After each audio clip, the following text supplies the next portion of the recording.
హరిత సిక్కోలు కోసం అడుగు వేద్దాం. వన మహోత్సవంలో ప్రతి ఒక్కరూ భాగస్వామ్యం కావాలి. వ్యవసాయ శాఖ మంత్రి కింజరాపు అచ్చెన్నాయుడు. శ్రీకాకుళం నియోజకవర్గం ఎమ్మెల్యే గొండు శంకర్. శ్రీకాకుళం జిల్లా, ఆంధ్రప్రదేశ్ రాష్ట్రం. హరిత సిక్కోలు కోసం అందరం అడుగు వేద్దామని, ప్రతి ఒక్కరూ ఒక మొక్క నాటాలి అని వ్యవసాయ శాఖ మంత్రి కింజరాపు అచ్చెన్నాయుడు పిలుపునిచ్చారు.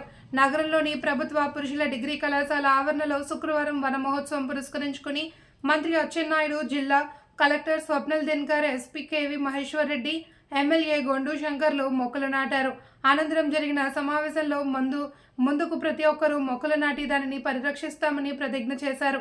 మంత్రి అచ్చెన్నాయుడు మాట్లాడుతూ 1995లో తాను ఎమ్మెల్యేగా ఉన్నప్పుడే అప్పటి ముఖ్యమంత్రి నారా చంద్రబాబు నాయుడు పచ్చని చెట్టు ప్రగతికి మెట్టు అనే కార్యక్రమం ప్రారంభించారని అన్నారు. ఈ కార్యక్రమంలో జేసీ అహ్మద్, అటవీ శాఖ అధికారులు, టీడీపీ నాయకులు, కార్యకర్తలు పెద్ద ఎత్తున పాల్గొన్నారు. శాఖ మార్చులు శ్రీ కింజరాపు అచ్చెన్నాయుడు గారు, అలాగే జిల్లా మెజిస్ట్రేట్ మరియు కలెక్టర్ గారు అయినటువంటి స్వప్నిల్ దినకర్ గారు, అలాగే జాయింట్ కలెక్టర్ గారు, ఎస్పీ మంచి కార్యక్రమాన్ని మనం ఈరోజు ప్రారంభించడం ఈ నియోజకవర్గంలో ఇక్కడ జిల్లా హెడ్ క్వార్టర్లో దానికి మంత్రి గారు రావడం కూడా చాలా ఆనందకరంగా ఉంది. మనం అందరం పర్యావరణాన్ని పరిరక్షించుకోవాలి, మన అందరి బాధ్యత. ఈరోజు ఈ ఫ్రూట్ బేరింగ్ చెట్లు అవన్నీ ఉన్నాయి, దాని ఫలాలు మనం తింటాం అంటే మన పూర్వీకులు నాటినందువల్లే. అలాగే మనం కూడా భావితరాల వారికి మళ్ళీ మంచి ప్రకృతిని, మంచి వాతావరణాన్ని, పర్యావరణాన్ని కాపాడే విధంగా మనం చేయాలంటే పెద్ద ఎత్తున మొక్కలు నాటుకోవాలి. ఇప్పుడే కలెక్టర్ గారు చెప్పారు, ఏదైతే విద్యార్థులు కూడా పెద్ద ఎత్తున దీన్ని పాల్గొన్నప్పుడే మనం జయప్రదం చేయగలం. మన జిల్లాలో 30 లక్షలు చెట్లు నాటాలి 3 నెలల్లో అని ఒక టార్గెట్ పెట్టుకున్నాం కనుక అందరం చేయి కలిపి మన మంత్రి అచ్చెన్నాయుడు గారు సారథ్యంలో ఈ సక్సెస్ఫుల్ చేసి మన జిల్లాకి మంచి పేరు వచ్చే విధంగా మనం అందరం ముందుకు నడవాలని అందరికీ పిలుపునిస్తూ ఈ కార్యక్రమంలో పాల్గొనే అవకాశం కల్పించినందుకు పెద్దలందరికీ, ఆఫీసర్స్ అందరూ కూడా హృదయపూర్వక నమస్కారాలు తెలియజేసుకుంటూ సెలవు తీసుకుంటాం. వీళ్ళందరూ మన కుటుంబ సభ్యులు, మన వాళ్ళు మన గర్వంగా చెప్పుకునేవారు.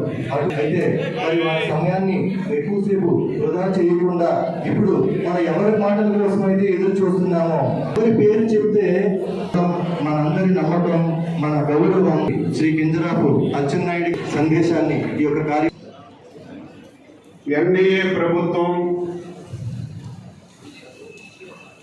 ముఖ్యమంత్రి శ్రీ నారా చంద్రబాబు నాయుడు గారు, అటవీ శాఖ మంత్రి గారు, ఉప ముఖ్యమంత్రి గారు శ్రీ పవన్ కళ్యాణ్ గారి ఆధ్వర్యంలో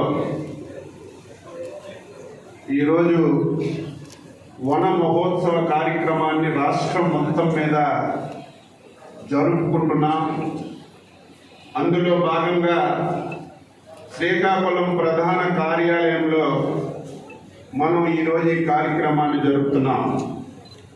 ఈ కార్యక్రమానికి విచ్చేసినటువంటి గౌరవ శాసనసభ్యులు, జిల్లా కలెక్టర్ పెద్దలు శ్రీ దినకర్ గారు, జాయింట్ కలెక్టర్ గారు, సోదరుల హరివర ప్రసాద్ గారు, మాజీ వేదిక పైన ఉన్నటువంటి ప్రజాప్రతినిధులు, అటవీ శాఖ అధికారులు, విద్యార్థులు, పాత్రికేయ మిత్రులందరికీ పేరు పేరున అభినందనలు తెలియజేస్తున్నాను.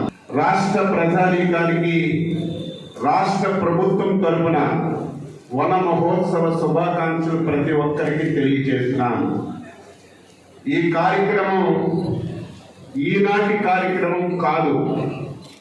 నేను 1995లో శాసనసభ్యుడిగా మొదటిసారి ఎన్నికైనప్పుడు అప్పటి ముఖ్యమంత్రి ఉమ్మడి ఆంధ్రప్రదేశ్కి శ్రీ నారా చంద్రబాబు నాయుడు గారి నాయకత్వంలో 1995లోనే పచ్చని చెట్టు ప్రగతికి మెట్టు అని ఒక నినాదాన్ని తీసుకొని ఈ వన మహోత్సవ కార్యక్రమాన్ని ప్రారంభించినటువంటి విషయాన్ని ఒక్కసారి ప్రజానీకానికి గుర్తు చేస్తున్నాను.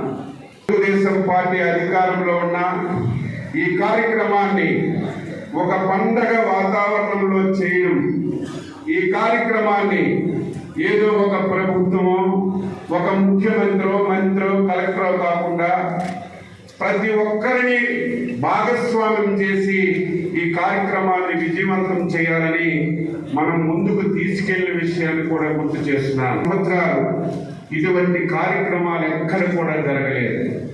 జరగకపోయినా పర్వాలేదు, కానీ గత ప్రభుత్వంలో రాష్ట్రానికి అధిపతిగా ఉన్నటువంటి ముఖ్యమంత్రి ఎక్కడికైనా సరే పర్యటనలకు వెళ్తే కొత్తగా ఒక్క మొక్క నాటడం పక్కన పెడితే ఉన్న చెట్లన్నీ కూడా నరికి ఎన్ని ఇబ్బందులు ఈ రాష్ట్రంలో తీసుకొచ్చాడో నేను ఒక్కసారి గుర్తు చేస్తున్నాను. ఎందుకు ఈ మాట అంటున్నానంటే, అధిపతి చక్కగా ఉండాలి, అధిపతి మార్గదర్శకంగా ఉండాలి. అటువంటిదే రాష్ట్ర ముఖ్యమంత్రి ఎక్కడికి వెళ్ళినా ఎన్నో సంవత్సరాల నుంచి ఉన్నటువంటి మొక్కల్ని నరికి ఒక మెసేజ్ ఇస్తే పౌరులు ఏ విధంగా పాటిస్తారో ది బెస్ట్ ఎగ్జాంపుల్ అని చెప్పి ఈ సందర్భంగా తెలియజేస్తున్నాను. ఏది ఏమైనా మళ్ళీ మీ ప్రభుత్వం వచ్చింది, ప్రజా ప్రభుత్వం వచ్చింది, సామాజిక అవసరాలు గుర్తుపెట్టింది. అందులో ప్రధానమైనటువంటిది మొక్కలు నాటడం. మీరు చూస్తున్నారు వాతావరణంలో ఎంత సమతుల్యత ఉందో. నేను మొన్ననే రివ్యూ చేశాను. ఈ రాష్ట్రంలో కొన్ని జిల్లాల్లో 60-70% ఎక్సెస్ రైన్ఫాల్ ఉంది. ఈరోజు ఒక ఊరు తీసుకుంటే ఒక వీధిలో వర్షం పడుతుంది, ఇంకొక వీధిలో వర్షం పడడం లేదు. ఈరోజు రాష్ట్ర